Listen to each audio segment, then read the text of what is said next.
నమస్తే, welcome to our channel. నేను ప్రియాంకర. ఇప్పుడు మొయినాబాద్ ఫామ్ హౌస్ లో రైడ్ జరిగింది. అక్కడ డ్రగ్స్ దొరికాయి. కొంతమందిని టెస్ట్ చేస్తే పాజిటివ్ వచ్చింది. ఇప్పుడు చర్చ అంతా ఈ విధంగా నడవాలి, కానీ ఇప్పుడు ఎంక్వైరీ కూడా మరో కోణంలో జరుగుతుంది. అదేంటి అంటే కేదార్. మనందరికీ తెలుసు, దుబాయ్లో కేదార్ అనే ఒక డైరెక్టర్ అండ్ ప్రొడ్యూసర్ తెలుగు ఆయన అనుమానాస్పద స్థితిలో చనిపోయారు. ఈ చనిపోయినప్పుడు ఎవరైతే అక్కడ ఉన్నారో ఆ పర్సన్ ఈ మొయినాబాద్ ఫామ్ హౌస్ లో జరిగిన మీటింగ్ కి అటెండ్ అవ్వడం ఈరోజు పెద్ద చర్చ. మరి అసలు ఆ కేదార్ ఎవరు, ఆయన చంపింది ఎవరు, ఆయన ఎవరు బినామీ, ఎవరు చెప్తే అక్కడ ఉన్నారో, ఎవరు చంపించారు? ఇప్పుడు ఇలాంటి క్వశ్చన్స్ బేస్ చేసుకొని ఎంక్వైరీ నడుస్తుంది. మరి ఈ కేదార్ చుట్టూ ఎందుకు ఈ ఎంక్వైరీ తిరుగుతుంది అనేది తెలుసుకుందాం. మనతో మాట్లాడడానికి సీనియర్ జర్నలిస్ట్ సిఎస్ రావు గారు ఉన్నారు, ఆయనతో మాట్లాడతాం. నమస్కారం సార్. అంటే అందరూ అనుకున్నది ఏంటి అంటే ఏదైనా సంఘటన జరిగినప్పుడు ఆ సంఘటన బేస్ చేసుకుని ఎంక్వైరీ నడుస్తుంది. బట్ ఇప్పుడు డ్రగ్స్ మీద నడవాలి, వాళ్ళని అరెస్ట్ చేయాలి. కానీ కేదార్ చుట్టూ ఈ ఎంక్వైరీ అనేది నడుస్తుంది. ఎందుకు? ఎవరు బినామీ అసలు ఆయన, ఎవరు చెప్తే ఎవరు చంపారు? ఇప్పుడు అక్కడ అసలు డ్రగ్స్ వ్యాపారం చేసేటువంటి వాళ్ళు కలిశారా, లేదు కేదార్కి సంబంధించినటువంటి బినామీలు ఎవరైతే ఉన్నారో కేదారీ రూపంలో, అంటే కేదార్ని బినామీగా పెట్టుకుని వ్యాపారాలు చేస్తున్నారు, వాళ్ళు సంబంధించినటువంటి వాళ్ళు అక్కడ మీటింగ్ పెట్టారా? అసలు ఆ మీటింగ్ కాన్సెప్ట్ ఏంటి? ఫస్ట్ అది తేలాలి. డ్రగ్స్ అయితే ఉన్నాయి, డ్రగ్స్ తీసుకున్నారు, పాజిటివ్ వచ్చింది. సో పార్టీలో భాగంగా డ్రగ్స్ తీసుకున్నారా, లేదంటే డ్రగ్స్ వ్యాపారం చేయడానికి అక్కడ సమావేశం అయ్యారా? రెండు కోణాలు. ఈ రెండు కోణాల్లో ఏది అది ఫైనల్ చేయడానికి సిట్ని ఏర్పాటు చేశారు. సిట్ చాలా వేగంగా దర్యాప్తు ప్రారంభించింది. అది ఎంత ఫైనల్ కంక్లూజన్ తీసుకెళ్తారా లేదనేది పక్కన పెడితే చాలా సీరియస్గా సిట్ని వేశారు. ఎంక్వైరీ మొదలుపెట్టింది. ఎంక్వైరీ మొదలుపెట్టి ఎక్కడికి వెళ్ళింది? ఢిల్లీ వెళ్ళింది, దుబాయ్ వెళ్ళింది. మొయినాబాద్ ఫామ్ హౌస్లో జరిగినటువంటి సంఘటన ఢిల్లీ అలాగే దుబాయ్కి ఏం సంబంధం అని చెప్పి అనుకుంటారు చాలామంది. అసలు సంబంధం ఉంది అక్కడ. ఎలా? ఢిల్లీకి సంబంధించినటువంటి నమిత్ షా అనే నమిత్ శర్మ అతను ఒక డాన్ డ్రగ్స్కి సంబంధించి. అలాగే Rohit Reddy Moinabad farm house base చేసుకొని అసలు ఏం చేస్తున్నాడు, గతంలో కూడా ఆ మొయినాబాద్కు సంబంధించినటువంటి అంశాలు అనేకమైనటువంటి అనుమానాలు, అనేకమైన అంశాలు దాని చుట్టూ తిరుగుతూ ఉన్నాయి. మరి పైలట్ రోహిత్ రెడ్డి మీద అనేకమైనటువంటి అనుమానాలు ఉన్నాయి. పైలట్ రోహిత్ రెడ్డి తమ్ముడు రితీష్ రెడ్డి, అసలు వీళ్ళందరూ కలిసి ఏం చేస్తున్నారు అనే దాని మీద ఎంక్వైరీ చేస్తున్నటువంటి క్రమంలో ఇప్పుడు ఎవరైతే రిమాండ్లో ఉన్నారో రోహిత్ రెడ్డి, రితీష్ రెడ్డి, నమిత్ శర్మ, వీళ్ళు రిమాండ్లో ఉన్నారు. ఒక 6 రిమాండ్లో ఉన్నారు, ఒక 5 బయట ఉన్నారు. ఈ బయట ఉన్నటువంటి శరత్ ఇంకొక అతని పేరు ఏదో ఉంది. వీళ్ళని పోలీసులు విచారించారు. మొట్టమొదటిసారిగా స్టేషన్ బెయిల్ తోటి బయటకు వచ్చారు కదా. ఇప్పుడు పుట్టా మహేష్ కూడా బయటకు వచ్చారు కదా, ఆయనతో పాటు ఇంకొక 4 బయటకు వచ్చారు.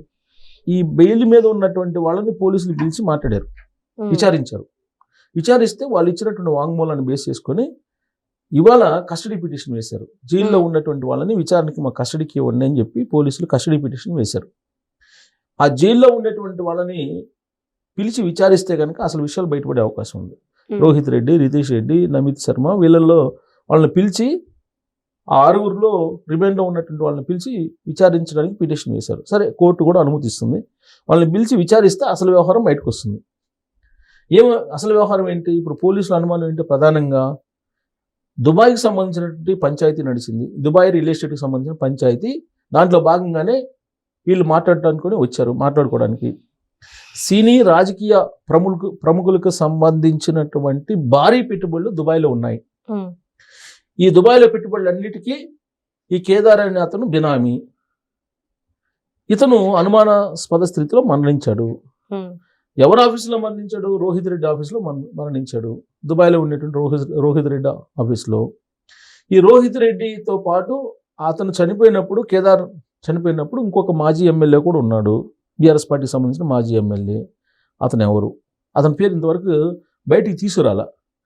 అతను ఎవరు, ఆ మాజీ ఎమ్మెల్యే ఎవరు అనే దాని మీద ఇప్పుడు ఇన్వెస్టిగేషన్ చేయడానికి దుబాయ్ వైపు చూస్తున్నారు.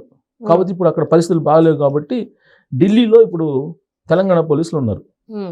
ఢిల్లీలో ఎందుకు, ఈ నమీద్ శర్మ వీళ్ళు ఉన్నారు కదా, వీళ్ళకి సంబంధించిన టీం ఏమీ ఉంది.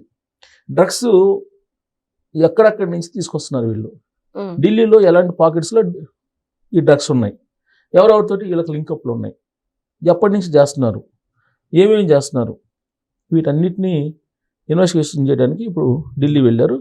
ఇంకొక వైపు కోర్టులో పిటిషన్ వేశారు, రిమాండ్లో ఉన్నటువంటి వాళ్ళని కస్టడీకి తీసుకొని విచారించడానికి. ఈ మొత్తం చూస్తే కనుక డ్రగ్స్ కన్నా కూడా దుబాయ్లో రియల్ ఎస్టేట్ పెట్టుబడులు భారీగా పెట్టారు. ఏది మన తెలుగు ఇండస్ట్రీకి సంబంధించినటువంటి సినిమా పెద్దలు కొంతమంది ఉన్నారు పెట్టుబడులు పెట్టినటువంటి వాళ్ళు, అలాగే రాజకీయ నాయకులు ఉన్నారు. రాజకీయ నాయకులు అలాగే సినిమా వాళ్ళు ఎవరుంటారు, ఖచ్చితంగా గత ప్రభుత్వం తాలూకు రాజకీయ నాయకులే ఉంటారు. ఎందుకంటే 10 ఏళ్ల పాటు సంపాదించారు కాబట్టి వాళ్ళలో కొంతమంది ఉంటారు. అలాగే ఆ రాజకీయ నాయకులకి రిలేటెడ్గా ఫ్రెండ్లీగా కుటుంబ సాన్నిహిత్యాన్ని నేర్పేటువంటి సినిమా ప్రముఖులకు సంబంధించినటువంటి పెట్టుబడులు కూడా దుబాయ్లో ఉంటాయి. ఇంతవరకు పోలీసులకు కూడా అవగాహన ఉంది. సో ఇప్పుడు కేదార్ చనిపోయాడు, చనిపోయిన తర్వాత గొడవలు మొదలైనవి. చనిపోయిన తర్వాత కూడా అసలు ఎందుకు చనిపోయాడు, ఎవరు అసలు దీని కారకులు అనేది తెలియలే.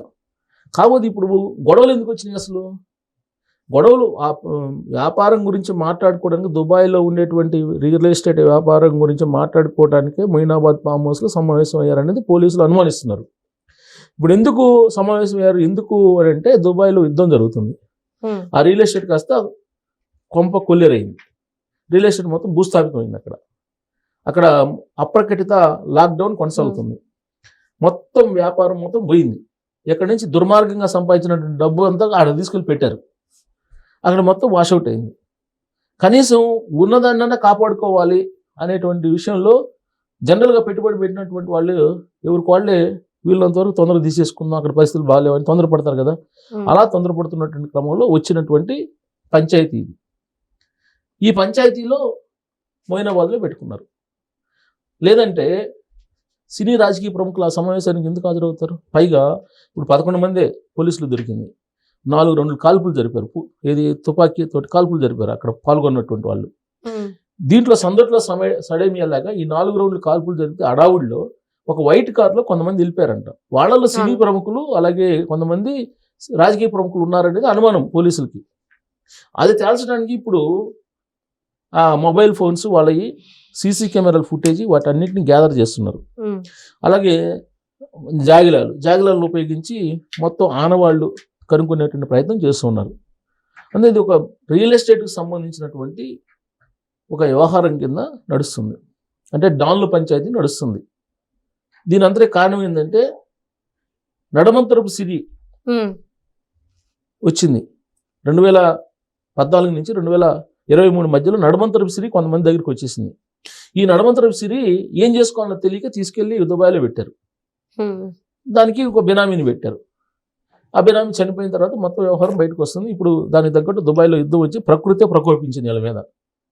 సో కాబట్టి ఈ పంచాయతీలు జరుగుతున్నట్టు క్రమంలో జరిగినటువంటి ఈ గొడవలు ఇప్పుడు కాల్పుల దాకా వెళ్ళింది. పోలీసుల మీద కాల్పులు జరిగే పరిస్థితికి వెళ్ళారని అంటే నేను పోలీసులు ఆ కేసును వదిలిపెట్టరు.